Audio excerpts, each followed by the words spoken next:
So, my daughter Mason is studying abroad in Santiago, Chile this summer. If you're a regular listener of the show, you know that because I have talked about that a lot. And last week, she called me at 8 p.m., upset that she couldn't find the bus back to her host family's home. She'd taken the bus from school to their home, but the group had gone out somewhere after school. And so she didn't know the route from that location. So, of course, my motherly instinct was to jump into solution mode. But because I was 5,200 miles away and I don't know anything about the bus routes in Santiago, Chile, I felt completely helpless.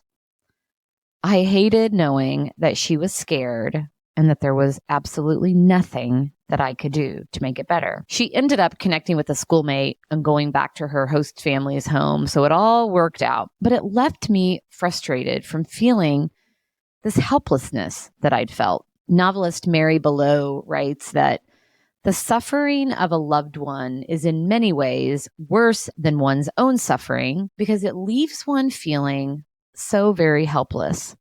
And isn't that so true? When I'm suffering, I can do something about it. But when Mason or anyone else that I care about is hurt, is suffering, is feeling pain, there isn't anything I can do to change those things. All I can do is affirm how they're feeling, encourage them, walk through their suffering with them, which is even more painful for me. And the same goes for how we're supporting our teams.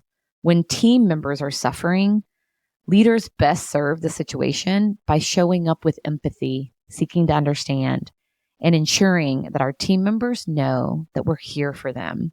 My colleague, Allie, lost her dog, Chili, recently. Gosh, Chili and her had such a special relationship, and it was a devastating loss, and she is suffering greatly. I hate that for her. And while I can't take that away, I can give her the space she needs to process that, to let her know that we're all here for her, and to check in on her. So here's to leaning into empathy and encouragement when we experience leadership helplessness. What a great way to take care of yourself and ultimately each other.